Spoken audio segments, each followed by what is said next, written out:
Welcome to the Heartland Journal podcast with Steve Abramowitz, editor-in-chief of heartlandjournal.com. Oh, welcome back to the show. You found us. It's a good one. I am Steve Abramowitz, and this is the Heartland Journal podcast. If you like what you hear, you've heard this before, please subscribe. I said please, and pass it around. We only grow with your help. Thanks for doing it. On this show, we are focusing on our nation today with always an interesting person making a positive change in our community, where I interview people who are making an impact and are lovers of truth. Today, we're talking with special guest Matt Palumbo.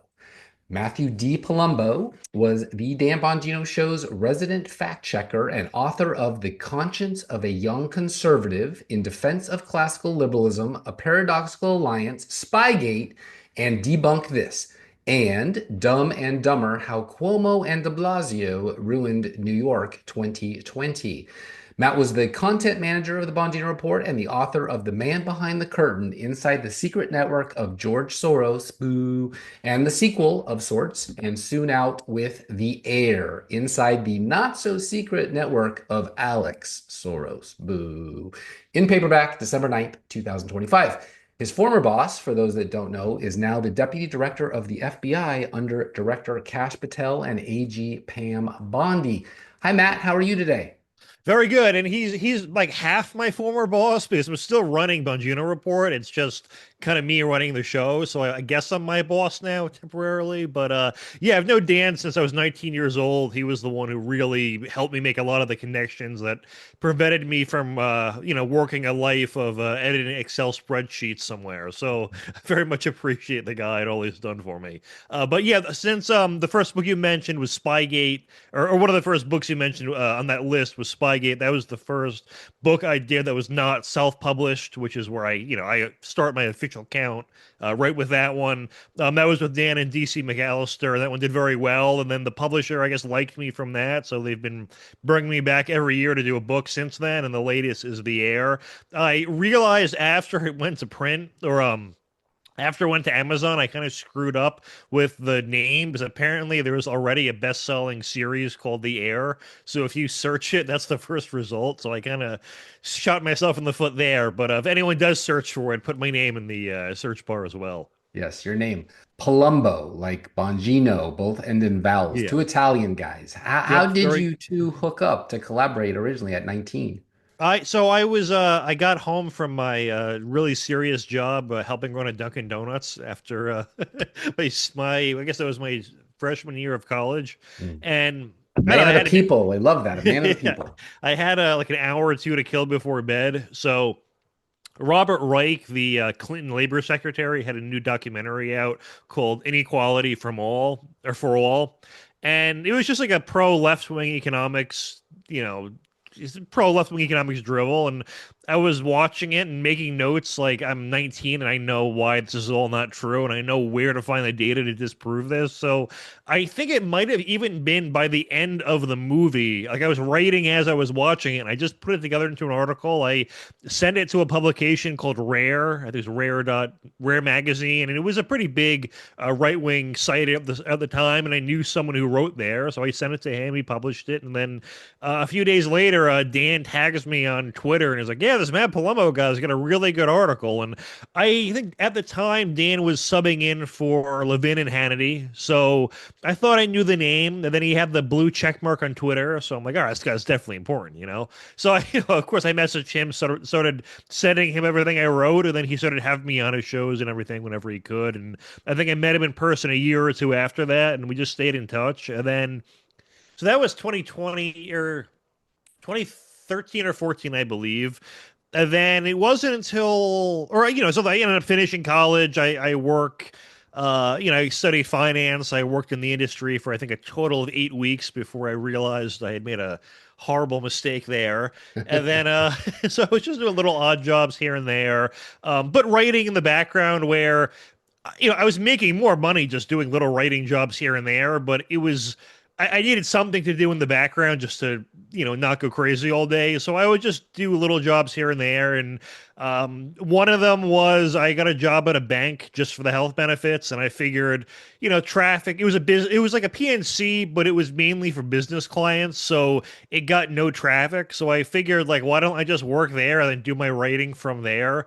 I didn't check if that was ever allowed, but I did it anyway, I guess. So I was I guess I was double dipping. Maybe I shouldn't admit it, but it's been, 6 years since then. But Well, so I would they just, subsidized your art. That's, so I would get all the work done that I had to there, then I would just write, and I was making like double the income writing than I was working at PNC. But I got a call one day from him, and he goes, "Hey, I'm starting a new website called Bongino Report, and I want you to run it." And I said, "All right, I'm going to go resign my job. I'll get on that." So I've been with him full time ever since. All right. Well, I've got my Yeah, Bongino shirt on just to in very good honor of you branding. all. So before we talk about your new book, I'd love to ask you about the book I own, right here, Spygate. I don't know, if folks can see that Spygate. There it is, the Yep, real deal. It's autographed and everything. It's perfect. authentic. So I'll autograph it next. all right, I appreciate that. The attempted sabotage of Donald J. Trump 2018, the comprehensive story of how the Obama administration, Hillary Clinton campaign, and foreign entities tried to sabotage the Trump campaign in the 2016 presidential election. That's a long title. So there's my copy, certified, autographed. I created this podcast because of you guys, by the way. Never would have done this not learning from your research. So thank you. You're welcome. But here's my burning question. This book is laid out like case files of each Mhm. person that committed crimes, real crimes against Donald Trump, the sitting president, and even before as a candidate. I assume he got the FBI job, Dan did, because he made the case in here that he was a Trumper. Why hasn't his department arrested folks like Part 3, Hillary, Right. Obama, and Stefan Halper? Oh man, I wish I knew the answer to these questions. I don't know. It's like one of those things where I feel like if I was running the show, it's one of those day one things. But I guess in the position itself, you do have to build a case for them individually. Although I don't want to like get too far ahead of anything. But no, that's honestly, I do wonder that myself, but I don't want to annoy him with questions. Do you get the sense, like I hear a lot of people are losing faith in Dan and guys like me that spent thousands of hours, 2,200 hours or so, because I heard every show and bought his books, Mhm. not just this one, but all of them, can't understand why it's taken so long. Yeah, I mean, I'm not behind the scenes, so I can't either. But listen, obviously, I'm not losing faith in him, but it is something where I wish we had more tangible results already. Although Dan has communicated to the audience, like you do have to be patient with certain things. But if it's the same, 6 months from now, I would obviously be concerned myself for sure. But I don't want to sound like a I don't know, a snake oil salesman or anything, and pushing back expectations. But I hope that's an okay answer. Yeah, I mean, All right, there's good. nothing we can do other than speculate from the sidelines Yeah. because we don't work there, and it's only been 60 days for him, 90 days Hmm. for Cash, 120 Yep. days for Trump. Bondi's somewhere in the middle there, so I understand. But man, the case is already there. You did it. You Yeah, did the that's the thing. research. Let's Yeah, I just know a lot of people get them to too. lawyer up and ask them questions at least. I know a lot of people too were upset with the Epstein answer, for sure as well. Where they said he didn't kill himself, and I wish that they Maria had or they had elaborated more because like one of the likely scenarios that I thought was always plausible was he was well, I should step back. We all know the details that the cameras just mysteriously go off the one Oops. time there's no Yeah, security, those two things, and it's one of those things like a where it's Batman like movie. correct, like was he forced into killing himself or something like that, or face worse consequences? Like there are other possibilities, and I wish they went into those where it was like he killed himself, but that kind of thing. But there's Right, more right. to it. It's not Like like the old gangster movie where they put the gun across the table and say, correct. "You know what to do," right? As opposed Yes, to "I'll yes, do this," and now I'm yes. a Yeah. murderer. You killed Mhm. yourself. Okay, well, I Yeah. get it. I get it. Yeah. There's probably a lot of details we'll never know. Yeah. But he was very clear. I read the file. Mhm. He didn't, or he did kill himself. Okay, Mhm. so why though? That's And yeah. Dan was an early adopter of what came to be known as the alternate economy, or Mhm. even before boycotting of Bud Light and Disney, he was killed on Parler, Mhm. helped get Rumble off the ground, Yes. which we actually started Very the well. show as Rumble Yeah. exclusive because we knew YouTube that banned him would ban me day Mhm. one because I had that kind of guest too. Your book Fact Checking the Fact Checkers: How the Left Hijacked and Weaponized the Fact Checking Industry. What did you learn in the writing of that book about social media and Facebook and YouTube's willingness to censor free speech, even over profits, making him create a free speech platform, which ultimately is also publishing? Well, it's all one big cartel. You know, the fact checking industry is a Trojan horse for censorship, in that there are so many things they all said were fake in unison that when you look back on it a year from now, it's things that are undeniable. So one that comes to mind is the COVID lab leak theory, where their fact check would just be quoting an authority saying, no, it's not how it would have happened. Or, them fact checking concerns about Biden's senility, where it's, well, we found one medical expert who said he's fine. And you could always find an expert to say anything. So it's pretty easy to do that kind of fact check. But the way it would work, and this is fortunately gone on Facebook and Twitter, Facebook's a wasteland. I don't know if anyone's even monitoring it at this point, if you've ever been on it, but it's a very bizarre website at this point. But when, it was election time or midterm time, or even during COVID, if there was ever a piece of information that was damning to the left, they would publish a fact check and they would use any justification to claim something was false. Even if the article was 99% in agreement, the 1% would always be enough to go, yeah, so it's not true anyway. And the way it would work on Facebook and also Twitter was they would partner with so-called fact-checking groups, almost all of which had left-wing ties. Some of them had Soros ties even. And then it would almost syndicate the fact check to every single post that would mention that claim or appear to mention it, because they would use AI to tag posts. And then when people would see the post on social media, they wouldn't even see the post. It would just say, this post has been fact checked, click through to see the fact check. And then if you shared it, your account would get dinged for misinformation.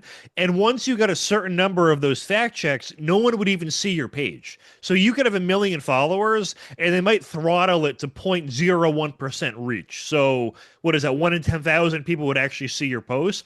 And they destroyed a lot of right-wing pages by doing that. And one of the reasons you would know it's BS is whenever it would happen to me, I would make some like really thinly veiled legal threat where I was totally, I don't even have a lawyer, so I was totally bluffing, and they would always just remove them immediately. So they know it's total BS, but that's how they would do it, and it necessitated alternatives. And not only just Rumble or Elon buying Twitter sort of made it an alternative. We need it for other things because. Or just business as a whole, because there was this adage, you go woke, you go broke. And there's a lot of individual cases of that. But if every corporation is woke, you don't have an alternative. So it's okay, one woke corporation who says something overtly woke, yeah, they might lose business, but is going to some other corporation that said something woke 3 months ago that you forgot about. So it is important just to branch out in as many ways as possible. And Rumble has had a lot of success with that. It is growing quite quickly. I'm trying to think of anything else with the fact checkers. One other thing they would do, and this was hilarious, they would almost hedge narratives. Like they would try to get ahead of narratives they knew that were going to come out. So it was in 2022 or 2020. No, I think it was 2022. There was a consensus that in the second quarter of the year, there was going to be negative economic growth. And in the first quarter of the year, there was negative economic growth. Now, there's no official definition of a recession, but the one we've always used historically has been back-to-back quarters of negative growth. So in other words, we knew there was going to be a technical recession reported.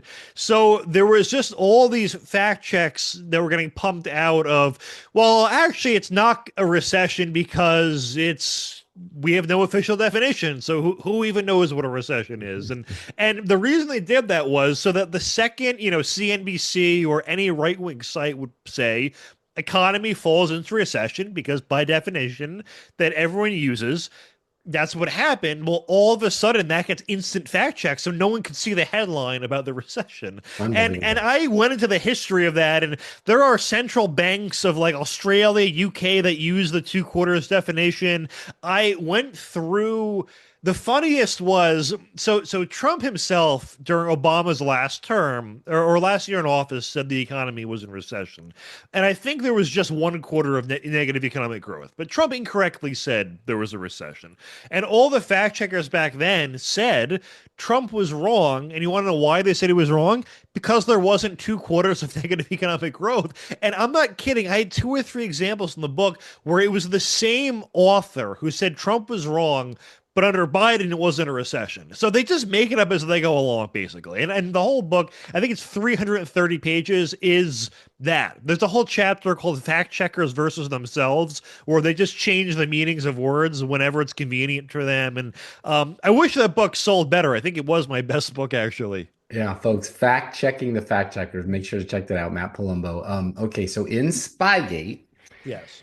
you exposed how the FBI failed to examine DNC computers after they were hacked, quote unquote, relying instead on the findings of a private company connected to the DNC and the Obama administration. Dan's in charge of that same FBI now. Has he asked you about who to go after? He did always say, remember the names, remember the names. Well, you recorded the names. So ever since he has become FBI director, I actually haven't heard from him. He's, I guess, too busy with that. But I'll also send him an article I think he'll find funny. But I haven't heard back, and I assume he's just too busy. But hopefully we'll rekindle our friendship when he's back. Well, yeah, I mean, you could be like the Doge guys, those whiz kids. That would be very cool. You would basically be there to give him all the information that you already collected. I very much encourage any of that, or some random ambassador position, but to like a random country like Barbados or something. I feel like I'd be good at that for no reason. Somewhere where it's sunny and sandy, yeah, for sure, without a lot of war prospects. I mean, the dude took a $4 million pay cut to go in. Yeah, I think it might even be more. Might even be more. You would know. Yeah. I mean, yeah. I actually don't know, but I thought I saw it quoted at like 5 million. But yeah, he does really well with the podcast. I mean, those ad slots pay very well. He walked away to do this, so I'm assuming that he's not wasting his time just well that's the thing. For a pension like the other guys. And it's a job where no matter what you do, a lot of people are going to be just mad at you, even if they agree with it, just for taking too long or not going after one particular person after another. So. Especially since his base is influencers and journalists and writers, they want to make the news cycle. And so here we have been through like 60 news cycles and he's not leading that charge. And I get it, but not everybody does. And I get a lot of complaints too. Like, why do you still like him? It's like, because he's got a job to do. Give the guy time. Like I listen, the guy did not take a $5 million pay cut to sit on his ass and do nothing. Exactly. It's a thing where you have to build a case, and I have a lot of faith in the guy. Like, unlike the guy who had the job before him, Andrew McCabe, who was waiting for his pension and willing to play political games, Dan's doing the opposite. He walked away from a comfortable retirement for his grandkids. Okay, so before your new book about Soros Jr., you wrote The Man Behind the Curtain, $6.99 on Kindle, folks. Ooh, no one else. Yeah, it's a bargain. No one else in modern politics has anywhere near the power and influence of George Soros, both domestically and internationally, inside the secret network of Georgie Soros. I always have to put dollar signs for the S's and zeros for the O's, or else I get blocked on Twitter. Tell us what it was like digging into the boogeyman. That was a lot of fun. It was way easier than the current book because there's just decades of worth of information on him. So, I had a stack of papers like this way high. I bought every single book he's ever written. And I mean, some of them, like the ones on finance, were actually interesting because that's my background, where I'm like, oh, all right, it's like an alternate take on everything I learned. It was just kind of cool. I threw away The Alchemy of Finance because it was garbage. It was all gobbledygook and made no sense. Well, that's the thing. It's one of those things where I enjoyed it because it's an alternate it's like it's like reading an alternate reality version of what I know. And I don't know, it's like, all right, it's kind of interesting to see how some of his financial theories intersect with politics. Like his whole theory of reflexivity that, if you create expectations in the market, they sort of become self-fulfilling prophecies. And he'd transfer that to media, where you create an echo chamber, and then people just start to see things like the whole otherwise known as a pump and dump. Yep. Yeah, exactly. It's a pump and dump for media. But like during George Floyd, the media told everyone that everything was racist. And then what do you know? People just start seeing racism everywhere. If a white guy tells a black guy to move, it's because you're racist. Like, do you remember the Central Park Karen incident where Sure. a woman just asked a black guy to leash his dog, and Oh yeah. that became a racial blow up where she ended up leaving the country due to harassment. And it's like that interaction happens in New York City to some degree 5,000 times a day. Like it's not even remotely notable. It happens between every combination of races, but people just started interpreting everything as racist. And you see it the more left wing an industry or a group gets, you actually see more imagined racism. And it's so in contradiction to their narrative where it's people like you and me who are supposed to be the racist people. And yet there's more racist scandals per capita in these really enlightened industries or college campuses and all that. And, most of it's fake. I think I have Well, the it's stat. costing Harvard a couple billion Billion. dollars, but Good. here's an interesting point Yeah. for you. Normally, anytime someone invokes the boogeyman's name, they immediately are called anti-Semitic and they get Mhm. shut down and out of business, and Media Matters will, hound you out of the country, like you said, that gal. How did you get treated when you were releasing a book that was so in depth? I mean, nowhere else is it as extensive documentation of his influence as in this book. Well, his chief, Alex's chief of staff, Laura Silber, when I wrote a 5-part series for the New York Post, which they fan out about because they put it on the front cover of the Post without even telling me I was writing a front cover story. So I wake up the next day and I'm like, wait a second.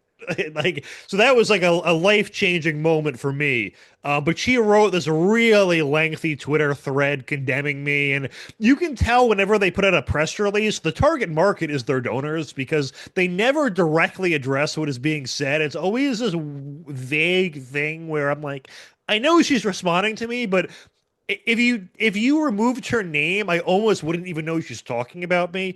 But I did a whole essay where I was just mocking the anti-Semitism allegations and why no one should care about them or even respond to them. And she said, and this was an amazing quote, like, well, if the author, she wouldn't even mention me by name, but I guess she knew it would benefit my ego, She didn't which, want to give you the clicks. Yeah, they smart want you. move on her part. But she said something like, well, if the author didn't want to get called anti-Semitic, maybe he shouldn't talk about shadowy figures in politics. And I'm like, first of all, that's you making the association. Like you see this on Twitter or on social media where someone will say, well, I'm against over sexualization in media or the sexualization of children. And they say, well, you're attacking LGBT people. And we're like, what? No, we're not. You're the one associating that. Like we're not doing that at all. And there are just so many, like there are Jewish Republican Megan donors. I mean, the late Sheldon Adelson comes to mind. And I don't recall anyone on the right doing this concern trolling bad faith argument of, oh, you just hate that he's Jewish. It's like, no, you hate that he's donating money to things that you hate. Like we're not dumb. And No, it's a yeah, PR shield. It gives him correct. a pass when he does things, and people on the left always do this, just like Yeah. you just said. I mean, Rachel Maddow is able to say, Trump didn't pay his taxes for 50 years, and then it finally comes out that he Oh, it did, was and it's epic. like, oh, well, whatever. Moving Yeah. on. He's a Russian Yeah. stooge. And the whole he didn't pay his taxes, they just don't are relying on people not knowing how the tax system works. But like if you run a business and you lose $1 million your first year, and then you make $1 million your second year, the government treats that over the 2 years as you making $0. And the reason is because you made $0. So you get taxed as if you made $0. You got to carry And forward the that's the laws. true alchemy of finance, not the bullshit that Soros put 500 words in or Correct. 500 pages of words in. Yeah. But All that's right. just the way it works. Like if you lost $1 million for 5 years, you make 5 million. It's like, well, do you pay taxes on the 5 million, even though you're like you technically actually be down then? And obviously there's a limit to how much you can carry over for how long. And that's why they hate guys like you and me who actually know this and tell the truth. Correct. And they call us racist and Yeah. anti-Semitic and Islamophobic and Istophobic Yeah. and gayphobic and all this stuff Yeah. because they don't have an argument. They just Yeah. like, you But meanie, it's you mean guy, not you. yeah. It's not even a tax loophole. It's just common sense so you don't lose money when you break even on tax. Like Yeah, it's it what was Trump just said to Hillary Clinton. He yeah. said it makes me Smart. smart. Yeah. Yeah. So George is 94. God bless Yeah. him. If he keeps his glucose down, he could be with us 3 to 4 years. I don't Yeah. know. And then off to his great reward, whatever that will be, or punishment. But Don't think he's getting that.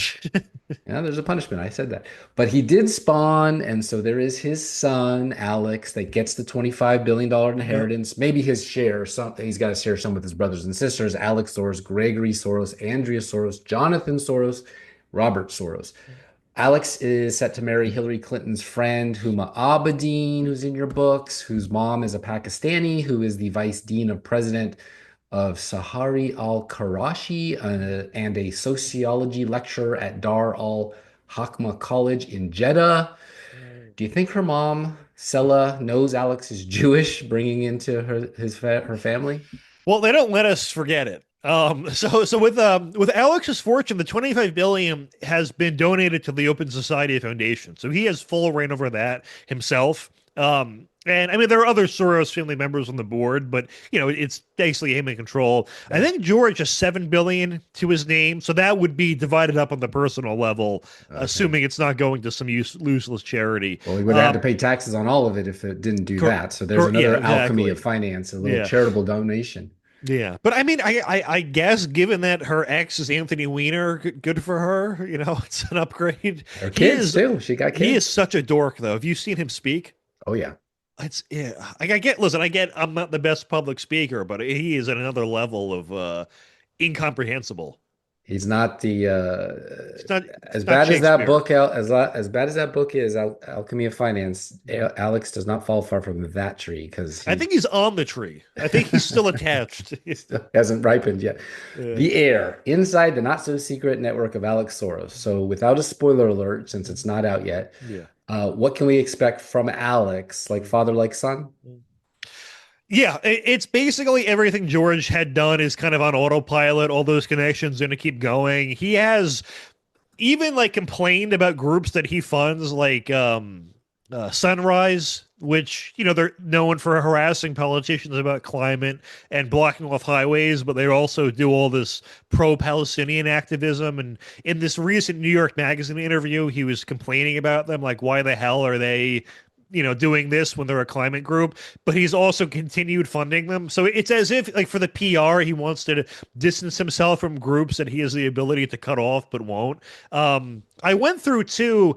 The OSF only has grants up to 2023, which is the year he took over midway through the year, but he also became chairman of the board in December of 2022. So I think it's fair to count that as his, true full year of taking over. And there's a lot of very concerning groups where it looks like, I mean, I know people are going to say, of course it is, but it looks like very transparent money laundering where it's just sort of groups that look like shell companies where they have no legitimate operations at all. Their expenses to revenues make no sense. You comb through what they're spending money on, and it's like they'll be getting a $5 million grant, and their office expense is $100 a year, and their address is a PO box, and it's like, what the hell is this?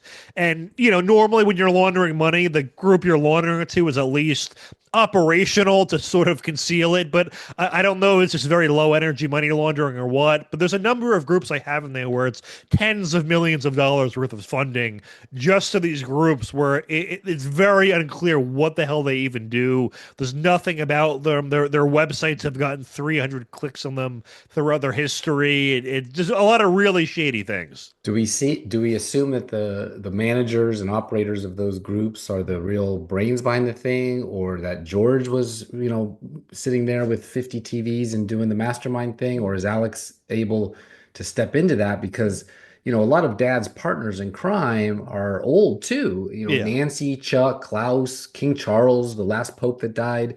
I've heard Alex speak. You mentioned it, a lot of Yeah, ums and it's something ahs. else, man. Yeah, not very articulate. Yeah. Probably bright, but maybe not like Prince Harry. Doesn't seem too smart. Do No, thank you get the God. impression he's the mastermind and his dad or Klaus Schwab are maybe nothing to worry about because they're basically moving on? That could be one way of putting it. Although with Alex, and one of the things I found in the book about researching the history of what he's done is his ascension has come in tranches. So we all know about these rogue DAs that George Soros is funding, and whenever you see one in the headlines, it says George Soros DA, but Alex took over the pack that funds these DAs in 2022. So anyone since then, like the one who was dropping the charges against that Tesla vandal that worked for Tim Walz, that was an Alex Soros DA.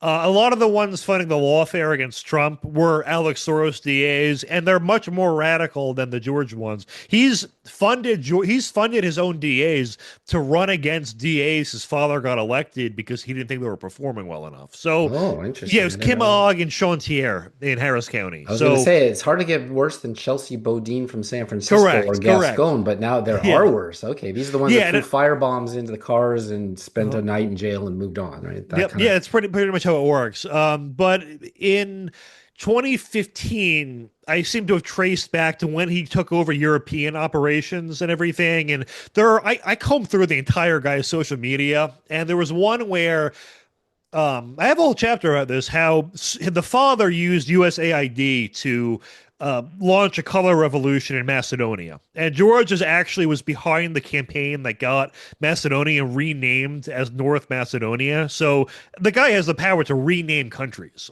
And with their last left-wing prime minister, when there's a photo of Alex and George, I think in 2022 or 2023 it was, um, Alex introducing George to the prime minister, and the caption was, happy to introduce my father to him. Actually, it must have been 2022 or 2021 because it was before Alex officially took over the OSF. So, in other words, the significance being Alex was the one introducing George to the guy, meaning Alex had to have been running the show in at least that country. And there's a lot of other things, like other random countries I talk about in the book, like when USAID, when that funding was getting cut, the first thing Alex did was go to Bangladesh. And I'm thinking, well, what the hell is going on in Bangladesh? So Yeah, even small countries have yeah. treasury departments. So Yeah, yeah. so I unraveled, and there just hasn't been any reporting on this in U.S. media. I found in Indian and Bangladeshi media where the Clintons had a huge campaign of influence there. They know the current president very, very well, and I went through all these WikiLeaks emails of them documenting their relationship, and there's just been this huge corrupt relationship between the Soroses and the Clintons and the Bangladeshi regime for well over a decade, and I was going to played a say it role. sounds a little bit like Next Gen, where you got Hunter Biden running Yep. around the world doing this. Is this a Well, you- Chelsea Clinton, Hunter Yes, Biden, Devin Archer, Alex Soros kind of Next Gen? pretty much. And the Albania chapter is the longest, where I go through the history of Soros' involvement there, how they play the pivotal role in reforming the country's entire judicial system, which gave the Socialist Party control over about 90% of institutions, and then created an anti-corruption bureau that has been weaponized against the opposition. But then I tie in also Charles McGonigal, who was the FBI agent who kicked off the Trump Russia investigation, or was at least pivotal in it. And he's worked very close with Edi Rama, who's the socialist prime minister of Albania, just won his fourth term. And he refers to Alex as his brother. The two are close. And I just weave together all the people in that web, which includes Hunter Biden and like Hunter Biden and Charles McGonigal. Their kids went to the same school. They were part of the same lacrosse team in the school they went to. So they definitely know each other. The prime minister knows McGonigal. Does Hunter Biden? Well, probably. I mean, the Clintons know him. Like, it's just this huge web Yeah, the where web is so unbelievable. And then they I start marrying even each other, it and was Adam such a Schiff's web. married to his sister-in-law or something. I mean, it's Yeah, so intricate. It's it unbelievable. was such a web that there was 4 pages on that where it's all these different names, and I put together a whole like a literal like web showing all the connections, and it took me I think 14 hours one day just to make sure I had everything right. And I did the web because I thought if it's taking me this long, there's no way a reader is going to be like, Oh yeah, this guy's brother's cousin's roommate's landlord knows this guy, of course, So I, Especially when it gets into Czech names and Hungarian names and oh my, Chinese yeah, names. I mean, it gets to be I should have quite given the them nicknames. Yeah, Rubik's Cube for sure. yeah, So today, Alex Soros is being slammed online for his statement condemning the killing of two Israeli yeah, embassy staffers. They were engaged. They were on their way to Jerusalem to get engaged, I guess, and they're yeah, murdered. And he did that despite funding all this yeah. anti-Israel groups through Open Society Foundation. Do you think the crack is there? Are we starting to see the malice and the menace that these folks are, or are they just going to stay in the shadows? Well, they lie about everything. So his whole thing on trying to appeal or to like this middle of the ground thing in Israel, it's either for optics or because he has donors on both sides and is trying to appeal to them. But one of the most damning things, in addition to all these Columbia protests and all that, is his father started a network called the Open Society University Network. His Soros, the father started a group, I think in 1992, called Central European University, which is a Soros founded university. And fun fact, they have a archive that is named after Antony Blinken's parents, or former Secretary of State. So some interesting connections. But Alex is the chairman of the board of that college, so he basically runs it now. And George started a network called the Open Society University Network that partners with colleges to further his open society agenda. And one of them is Al Quds University in Palestine, and it is a group that the group Islamic Jihad, and you can take a random guess what they believe, has held a march on their college campus where they were doing Nazi salutes, and not the Elon Musk kind, the actual Nazi salute. All of the administration defended the protest. The group themselves, the college themselves, has sponsored events where they commemorate so-called martyrs who have massacred innocent Jewish people. So that's the kind of university that they're partnered with. And Alex is the chairman of the board. He can cut ties anytime he wants. He now runs the OSF. Like, you'd think he would go, okay, maybe a little too crazy for us, but he has maintained contact with them throughout October 7th, throughout everything since. So yeah, no, can't really take that as word that he's suddenly really saddened for these people.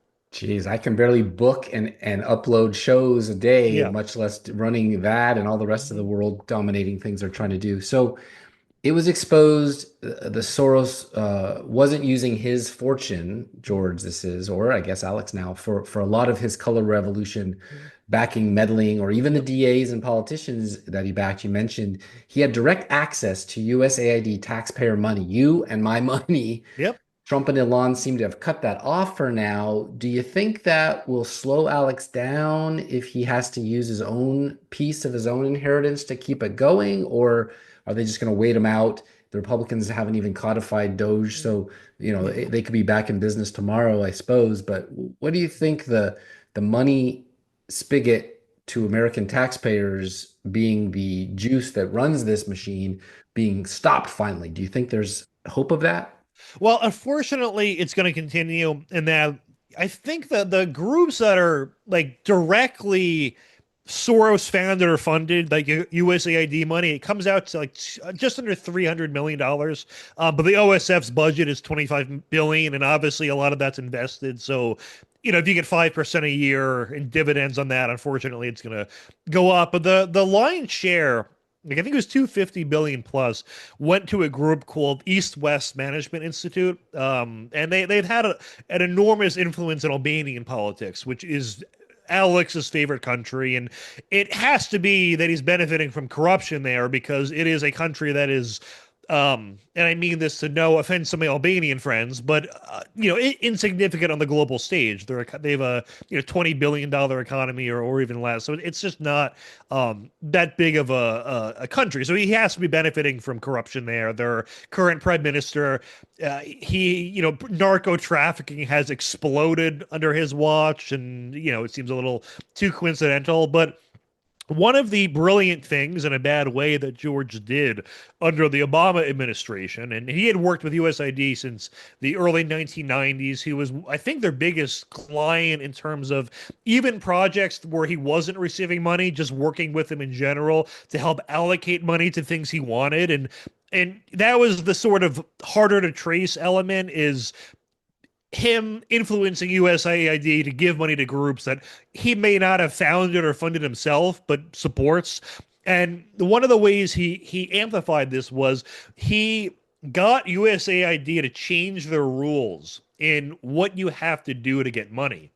And there are certain liberal causes you have to say you support to get money. So it's things like supporting drug decriminalization or the legalization of prostitution or sort of like the whole alphabet agenda. And there were groups in George's Africa. pet projects, Yeah. basically. So basically, it forces groups to also, even if it's just on paper, support them, but it changes the culture of the agency. And there were groups in like Uganda who are like, we're trying to, create wells here. Why do we have to be on board with transgender people? Like, what the hell is this?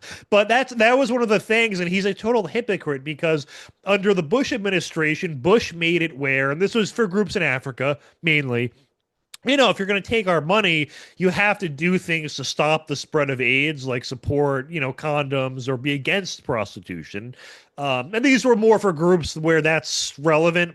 But George Soros sued USAID to get that rule reversed. It went up to the Supreme Court, got reversed.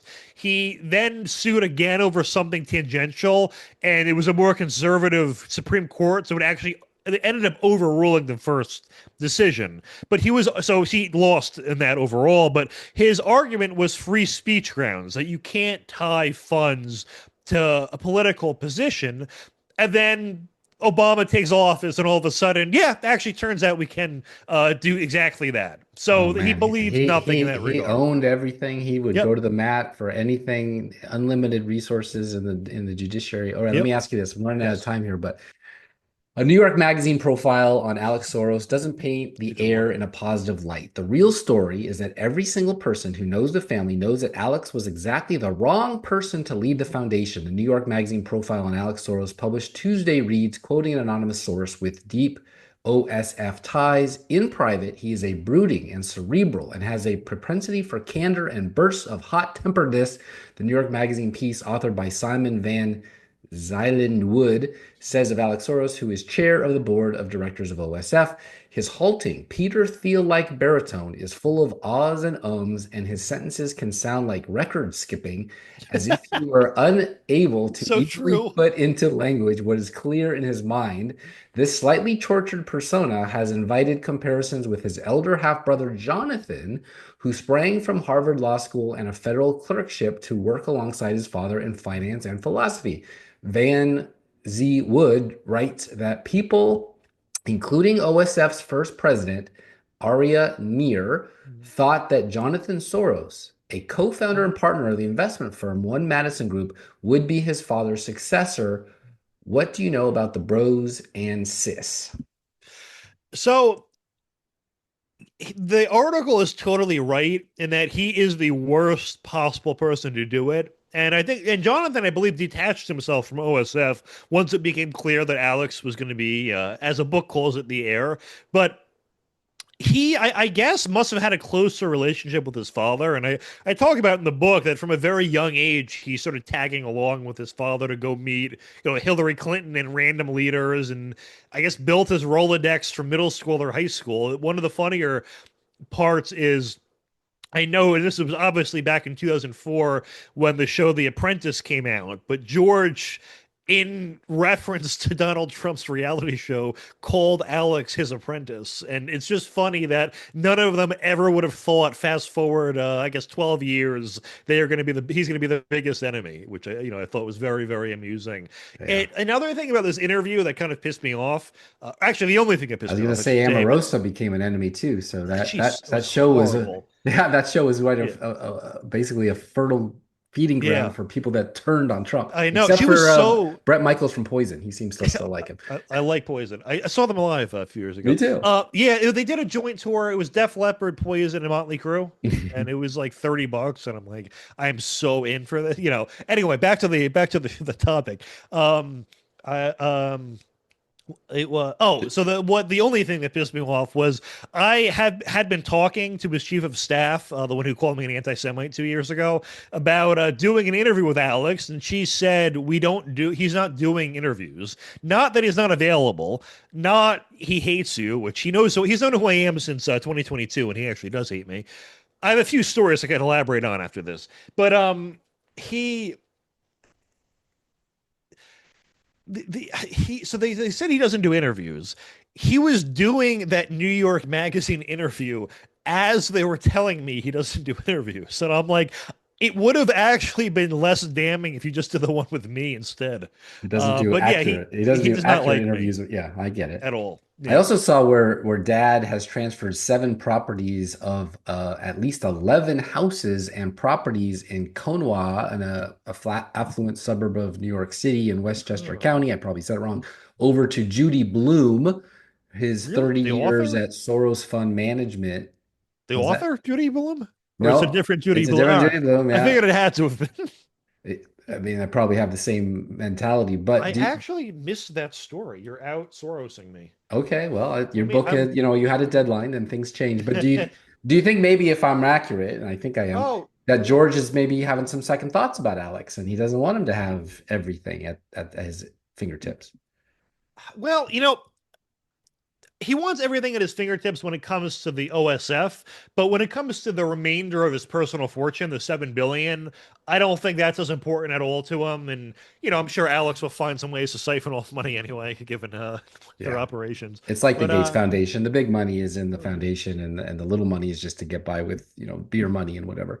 You're Although he funny, doesn't look like he drinks beer. He's pretty scrawny. funny guy. So his fiance, we talked about, Abedin, was married to New York Congressman Anthony Weiner, also, big scandal guy, also Jewish, and he has all those incriminating files on Hillary and another laptop, like Hunter Biden, who I hear had 2 actually laptops in custody, not just the famous one from Laptop from Hell by Miranda Devine, which, by the way, Dan published.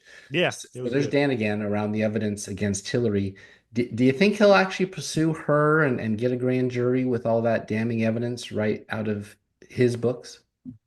I mean, I sure hope so. I mean, I wish I was like, a fly on the wall so I could give you a more concrete answer. I only, have the same access to information that you guys do, but Yeah. they're reopening a lot of investigations. It seems like the pipe bomb one comes to mind. That was recent. Yep. I'm blanking on the other ones from the headline, but I'm sure you know.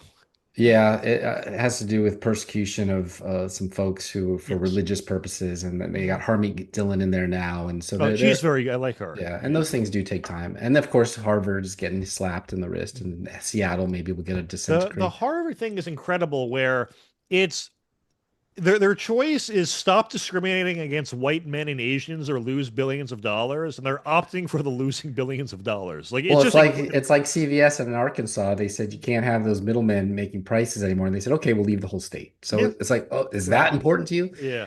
So Alex isn't even 40 yet, and been quoted as saying he's vowed to censor conservatives and independent journalists online 100 times more aggressively than his father, George Soros.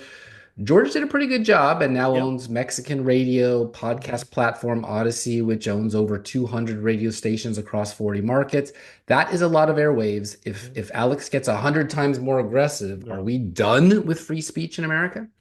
Well, fortunately, it's not going to happen on Twitter, which is the biggest platform. Facebook just seems to completely abandon the fact checking.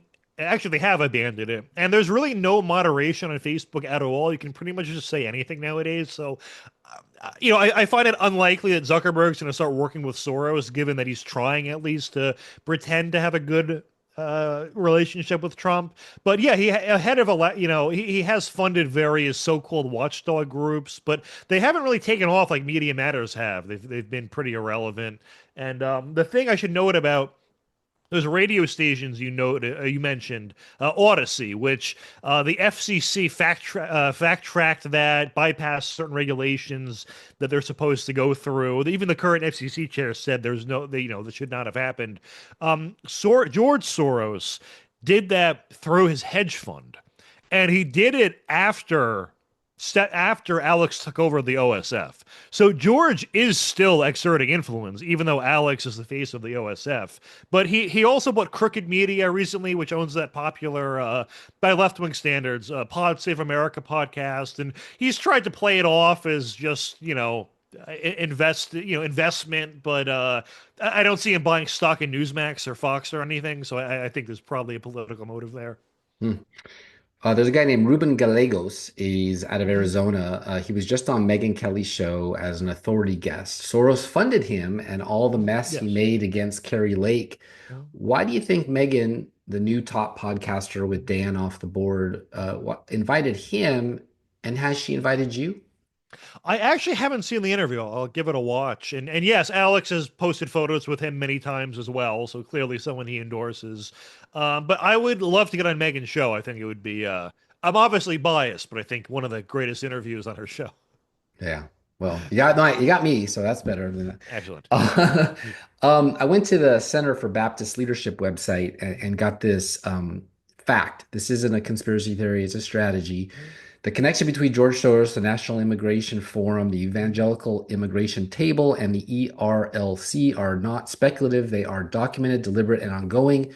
The organizations that set out to change Southern Baptist minds on illegal immigration are taking victory laps for a job well done. Do you know about George and Christian organization involvement in propaganda for the border crisis? It's quite sinister. Yeah. He funds groups that he claims that well, they're all fake. I mean, it's Christians for unchristian thing. It's just basically the theme. He does this with certain environmental groups. If you ever see an environmental group that's like Republicans against climate change or Republicans for a sustainable climate policy, it's George Soros. In fact, there was one I found recently. I wrote down the name somewhere where I haven't seen anyone reporting on it yet. So I should make a note right now to do an article on it. But any time you see a group that's Republicans for policy that is not traditionally right wing, or Christians for, the Antichrist, it is probably a Soros funded group. You're right. Yeah. He's unbelievable. All right. Yeah. So, well, I still hope that he looks at his own books, byline by you. And I'm sure you have, yeah. and subpoena and arrest some of these characters that he wrote about in there. We both live in hope and think he will. Whatever happened, maybe you can't say, maybe you can, maybe you're happy to. Whatever happened to Joe Armacost? Any idea why he left the show just before it took off? No, I actually don't. I'm actually not sure about. I am completely detached from the whole podcasting and like all the other shows. I'm sort of my own little subsidiary with Bongino Report, where I'm not privy to any of that. Like I don't get any day-to-day updates or any. Like I don't know any. Drama is not the right word, but like any inner workings of the business. That's a way better word. Drama sounds like incriminating. Do you still talk to Paula, his wife? Yes, Paula I talk to regularly. She's my contact. Yeah, probably at least once a week. To some degree. Yeah, he and I both have freshmen at Auburn. Do you think he'll come back to the show? I actually don't. I mean, I'm not sure. I hope. I really like Joe, and when I've talked to him obviously a lot off the show when he was there. So yeah, I would hope so. He was a really great addition to it. Okay. No, I mean Dan. Oh yeah, absolutely. He will be back. He was going to continue doing the show when he's back. He's back. Which could be a year or two for now. I have some inside information I can't disclose. But okay. Wow. There you go. I broke some news. But I can say speculative news. Yeah. All right. Have any of the big guys, Tucker, Rogan, we mentioned Megyn, invited you to talk about the Soros family, or do you sense maybe they don't want to talk about it? So I have not, but I think if they knew of the book and knew who I think I can get on. I think Tucker will have on like pretty much anyone now, which is pretty good. Like he'll have people on where I'm like, I think this guy's nuts, but it's cool to hear what he has to say. But no, I think they all would. I mean, I've never had I invite myself on shows a lot, which people make fun of me for, but I've never had anyone say no to the Soros stuff. So I'm got to crash the party. I know. Yeah. Well, just to put a nail in that coffin on the evangelical thing, he calls them he basically targets white college-educated church-attending women under 55, calls them Beth Moore women Oh, because I know who they that is. because they Yeah. could be persuadable, Yeah. targets Christians for neutralization and progressive pastors. So when we see that these white women who are insufferable yelling at Tesla cars with nobody in them, he probably had something to do with that. Yeah. Well, Matt, thank you for your time. I could definitely go hours and hours because we only talked about half of one book. Yeah. I'll come back. Yeah, we could do one every couple of months or whatever. We could do one when it comes out, whatever you want. I would love that. I would absolutely love Cool. that. I have your contact information now. I'm going to bother you. So tell everyone Excellent. else where they can find out more about you. Don't give them out your cell phone, and your social media. I'm on Twitter at Matt Palumbo 12, and you'll probably link to it so they can find it more easily there in case they spell my name like Columbo or something. But I swear Another to God, good investigator. That's I good. get no engagement on Twitter at all. So Twitter I don't sucks. know. Twitter Yeah. sucks. They all suck. They're all hard. I feel like you have to pay for it. I don't know. It's just there's like a That's why long chosen. form Q&A exists because Yeah, Twitter is garbage and Facebook is garbage and Twitter Instagram is was garbage and really Snapchat is garbage. They're all garbage it was really good when Elon took over, and for 5 then minutes. And then there's all like it's good. There's no censorship. Liberals get mocked, but there is a sort of chosen class on Twitter where Elon will become fixated on someone and then blow them up to 1 million followers. Like there was one, her account name was Insurrection Barbie, and yeah. she plagiarized an entire article of mine word for word into a thread. And I know people who can reach Elon, so they told him that this was ripped from me, and all I wanted was my name, like credit to Matt. Here's his book.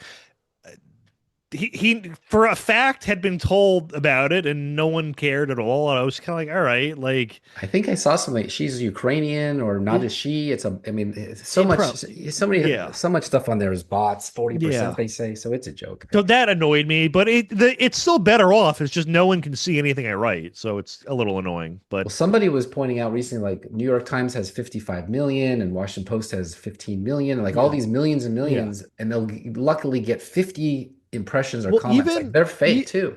even on Bongino Report, we used to get at least 1,000 likes per post, and now we get like 30, and we have 500,000 people. So I'm like, it's there's some out, and then the stuff that gets promoted, it's all people call it slop. It's like content where there'll be a video, and the caption is like, "What do you think about this? What do you notice here?" Yeah. And I'm like, nothing. It's nothing. Like, It's what do you trying to want from engage me? you because It's the such longer you garbage. hover over it, the longer, the more money they make. It's Yeah, unbelievable. I can't get to 5 billion impressions, so I can't get paid. nor I'm can I. Yeah. working for free. All right, sir. I will definitely have you back. You're amazing. Thank you. Good luck Thank with the you. book, and be well. Hang on, everybody. I will be right back. Sing a song about the heartland, the only place I feel at home. Sing about the way a good man works until the daylight's gone. Sing the rain on the Oh, thank you so much for coming back. It's that time to remind everyone to please subscribe to the heartlandjournal.com. That's how we grow and keep this content free for you. And you can participate in next year's contest for best actor, best actress, best singer, songwriter, male, female, which we just completed, and it was very successful. Now, the Heartland Journal news. We'll add this to the lawfare era files. Trump's campaign against elite law firms suffers another defeat in court. Judge strikes down executive order targeting law firm Jenner and Block by C. Ryan Barber and Aaron Mulvaney at the Wall Street Journal. So important, two reporters had to cover it. In a matter of weeks, President Trump's campaign against the legal industry racked up commitments from law firms to provide some $1 billion in pro bono work. That's free for you liberals listening, for causes favored by the White House. In court, the effort has met a much different fate, one gut punch after another. The latest blow landed Friday when a federal judge in Washington struck down Trump's executive order against the law firm Jenner and Block. The ruling from U.S. District Judge John Bates extended a string of defeats the administration has suffered against law firms that have challenged executive orders targeting their businesses. Kind of a conflict of interest, right? In his ruling, Bates said the White House had unconstitutionally retaliated against Jenner and Block based on the causes and clients it supports, along with its past association with Andrew Weissman, a one-time partner. Weissman had served on the team of Robert Mueller, the special counsel who investigated Trump during his first term. Talk about conflict of interest. Like other executive orders against law firms, Bates wrote, the one targeting Jenner Block, quote, makes no bones about why it chose its target. It picked Jenner because of the causes Jenner champions, the clients Jenner represents, and a lawyer Jenner once employed. In Jenner Block's case, Justice Department lawyer Richard Lawson argued at a hearing last month that Trump had broad leeway to target individuals and companies through executive power, particularly with regard to national security. The firm's lawyer asserted that Trump's actions were simply retribution. Bates, an appointee of former President George W. Bush, said the executive orders violated the law firm's First Amendment right by retaliating against them for the views embodied in their work and by, quote, seeking to muzzle them going forward, end quote. The orders were doubly violative of the Constitution, he wrote, by also seeking to sideline law firms and keep them from taking on the administration. More subtle, but perhaps more pernicious, is the message the order sends to the lawyers whose unalloyed advocacy protects against governmental viewpoint becoming government-imposed orthodoxy, the judge wrote. This order, like the others, seeks to chill legal representation the administration doesn't like, thereby insulating the executive branch from the judicial check fundamental to the separation of powers. Not true. Lawyers do not have immunity from prosecutions that are unlawful, which is what Trump is trying to do. In addition to signaling out Weissman for criticism, Trump's order against Jenner Block sought to strip its lawyers' security clearances, block their access to federal buildings, and direct agencies review contracts with the firm's clients. Jenner said in a statement Friday, this ruling demonstrates the importance of lawyers standing firm on behalf of clients and for the law. Don't forget, Weissman's the one who took down Arthur Anderson. All of those people lost their jobs. They didn't have this type of protection. So why is his old firm protecting him so dramatically? It's interesting. The ruling by Bates echoed a decision earlier this month from U.S. District Judge Beryl Howell, who ordered a permanent block on an executive order against the law firm Perkins Coie. Howell, an appointee of former President Barack Obama, declared the order unconstitutional, an unprecedented attack on foundational principles ensuring lawyers' independence, dealing a first decisive blow against Trump's campaign to push law firms over their affiliations with his perceived political foes. Well, if they weren't partisan, maybe this would not be a problem.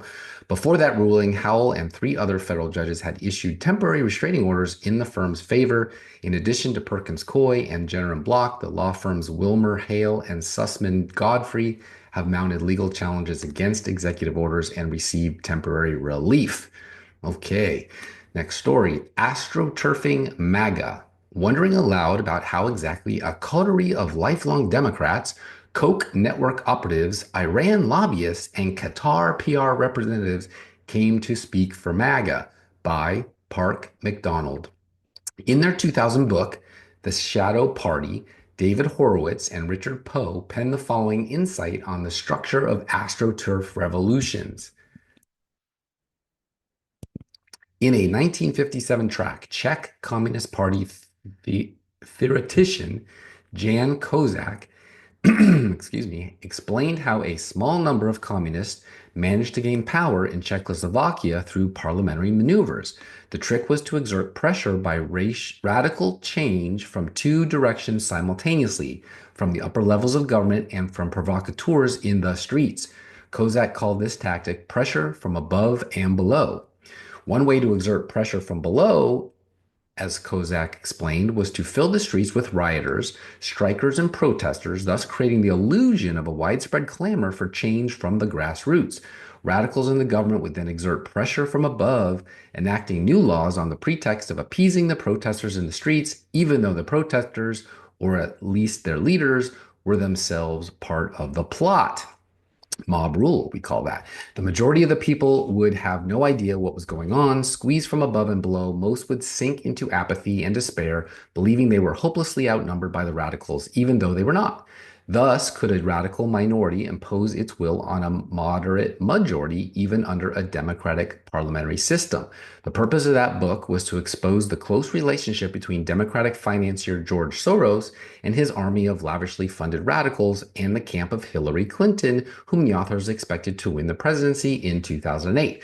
Barack Obama won instead, but he went on to inscribe the program described by Horowitz and Poe into the Democratic Party's political DNA.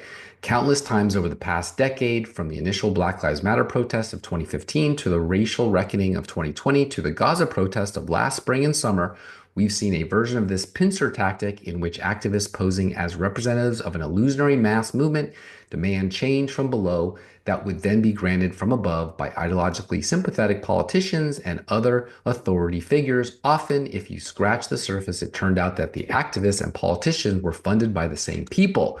You can see that right this very minute in Seattle with the mayor and being anti-Christian. You can see it for yourself. The analogy to the contemporary right is inexact. 2016 fever dreams of Matthew Iglesias aside, there are no MAGA mobs roaming the streets hunting for minorities and demanding that Donald Trump implement new Nuremberg laws. But let's accept as a thought experiment the idea that social media is the new public square. If that is true, then who might be deployed to create the illusion of a widespread clamor for change from the grassroots with the implicit backing of figures at the top? For those of us readers inclined to paranoia, it is completely unremarkable that Don Jr. is preparing to give a talk in Qatar on monetizing MAGA with his partner Ahmed Malik, the lifelong Democrat who is the main financial backer of Don Jr.'s good friend Tucker Carlson, who recently interviewed the Emir of Qatar to the effect that the Zionists are attempting to engineer a regime change war with Iran. Nor does it seem at all strange to us that Malik's former representative Garrett Ventry is getting paid $1 million per year for PR services by the International Media Office of the State of Qatar, some call it. Come to think of it, it's also perfectly normal that Malik somehow amassed enough money to start his own merchant bank, buy into the Daily Caller, float Tulsi, people don't know this, but Tucker Carlson sold the Daily Caller. He founded that, float Tulsi Gabbard's 2020 presidential campaign, launch a venture capital firm with the president's son, and become Carlson's sugar daddy, despite reportedly making less than $500,000 per year at the time he was fired from Bank of America in 2018, which is coincidentally right around the time that the Qataris made a major play to buy into Trump world. Speaking of which, here's the website of Malik's merchant bank, Farvar Partners, i.e. Malik and two other guys. I looked it up on their website. The Farvar is one of the best known symbols of the glorious Persian Empire. It symbolizes good thoughts, good words, and good deeds, which were the basic tenets and principles of the empire. Our firm has adopted this mantra as our maxim. Again, this is all just normal conservative MAGA stuff here and exactly what Americans voted for last November. Sarcasm. In fact, it's also normal that I forgot what I was talking about at the beginning of this article. Oh well, if it's important, it'll probably come back to me at some point. That is it for this episode. Thank you, Matt Palumbo, for your willingness to research and put down in book form all the deep state dirty laundry so we can follow the money, remember the names, and maybe, just maybe, see some trials for treason and other high crimes and misdemeanors now that your old boss is at the top. And by these bad actors with too much money and too much time on their hands that would rather mess with our politics and law and order and law and order instead of, I don't know, cure world hunger or cure cancer. Imagine if they would have spent the money on that instead. They've wasted a lot of money on this political stuff. This is goodbye for now. I'm your host, Steve Abramowitz, editor-in-chief of Heartland Journal. See you all next time. Peace in our time, and definitely glory to God. Here's a few clips of Soros, Hillary Clinton, Alex Soros, just to remind us where they all came from and maybe where they're going. Bye-bye. Not enough for America's future that some participate and others don't. We have been given an extraordinary blessing, and at this moment in time, our country needs us. And we need people like George Soros, who is fearless and willing to step up when it counts. So please join me in welcoming George Soros.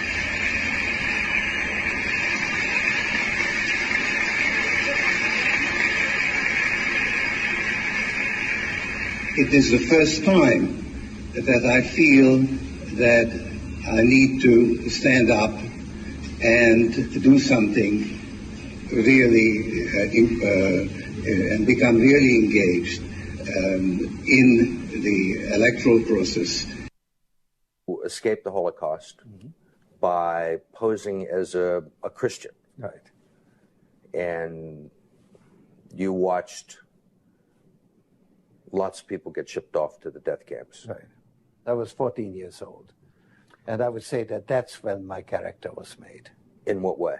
That one should think ahead, one should understand and anticipate events, and one is threatened. It was a tremendous threat of evil. I mean, it was a very personal experience of evil. My understanding is that you went out with this protector of yours who swore that you were his adopted godson. Yes, yes. Went out, in fact, and helped in the confiscation of property from the Jews. That's right. Yes. I mean, that sounds like an experience that would send lots of people to the psychiatric couch for many, many years. Was it difficult? Not at all. Not at all. Maybe as a child you don't see the connection, but it created no problem at all. No feeling of guilt. No. For example, that I'm Jewish, and here I am watching these people go. I could just as easily be there. I should be there. None of that. Well, of course, I could be on the other side, or I could be the one from whom the thing is being taken away. But there was no sense that I shouldn't be there, because that was,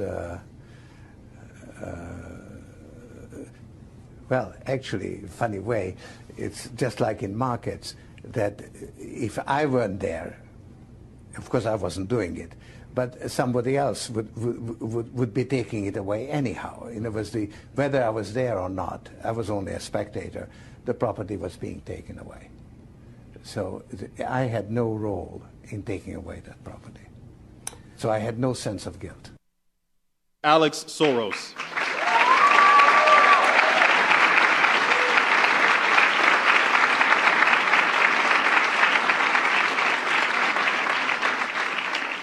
The Presidential Medal of Freedom is awarded to George Soros. Born into a Jewish family in Hungary, George Soros escaped Nazi occupation to build a life of freedom for himself and countless others around the world. Educated in England, he settled in America as he became an investor and philanthropist, supporting key pillars of open societies: rights and justice, equity and equality, freedom now and in the future. His inspiring generosity reminds us all of our capacity and our obligation to stand up to the abuse of power and to be guardians of democracy and all people yearning to be free.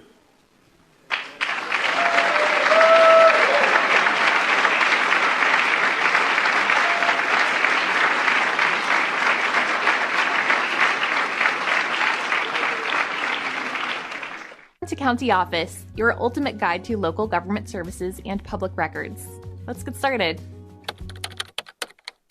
Is Alex Soros more political than his father, George Soros? Alex Soros, the 37-year-old son of billionaire philanthropist George Soros, has been increasingly involved in the philanthropic and political landscape. Since December 2023, Alex has taken over as the chairman of the Open Society Foundations, OSF, a role previously held by his father. Alex Soros describes himself as more political than his father. This assertion is supported by his active engagement in political activities and his donations to various democratic causes. In 2016 and 2018, he contributed $5.25 million to the Senate Majority PAC, and in 2020, he donated $721,300 to the Biden Victory Fund. Unlike his father, who has a broader range of philanthropic interests, Alex has focused more intently on political activism. He has met with high-ranking Democratic lawmakers, including Vice President Kamala Harris, Senate Majority Leader Chuck Schumer, and former House Speaker Nancy Pelosi. These interactions have been frequent, with Alex visiting the White House at least 20 times during the Biden administration. Alex's political involvement extends to his support for specific candidates. For example, he has donated to Rep. Ruben Gallego's Senate campaign in Arizona and has hosted events featuring prominent Democratic figures like House Minority Leader Hakeem Jeffries.